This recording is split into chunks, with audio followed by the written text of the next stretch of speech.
Did modern biological warfare start in a Chevy Chase basement?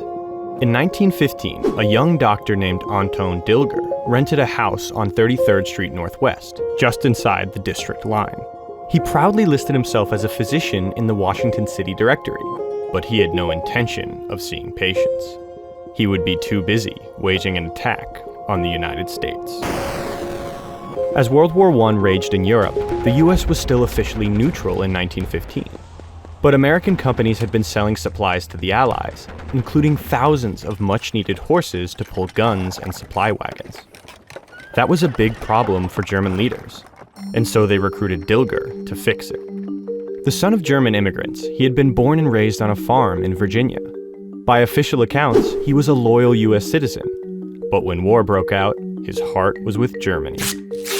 At his new house in Chevy Chase, the doctor put his scientific training to work on behalf of the fatherland. He built a lab in the basement and, with the help of his brother Carl, cultivated glanders and anthrax bacteria.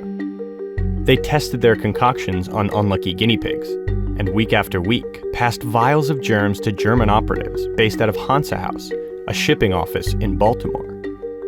The agents then hired dock workers to poison horses and mules that were corralled in ports up and down the East Coast, awaiting transport to Europe. So, did the plan work? Well, Dilger's germs were apparently deadly. According to later estimates, thousands of horses and mules were infected and died.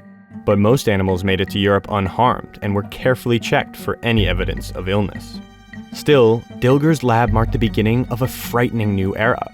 Thanks to advancements in microbiology, germs had been systematically cultivated and weaponized for the first time. It was a harbinger of threats to come in the decades that followed, and it happened right under the nose of the US government. The lab in Chevy Chase only came to light years after the war ended. But Dilger never faced any punishment from the United States. That's because he died in 1918. Supposedly, it was Spanish flu.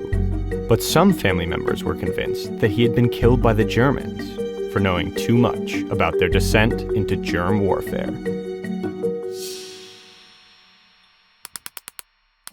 For more strange but true stories from DC history, check out our Boundary Stones playlist and subscribe to WETA PBS on YouTube.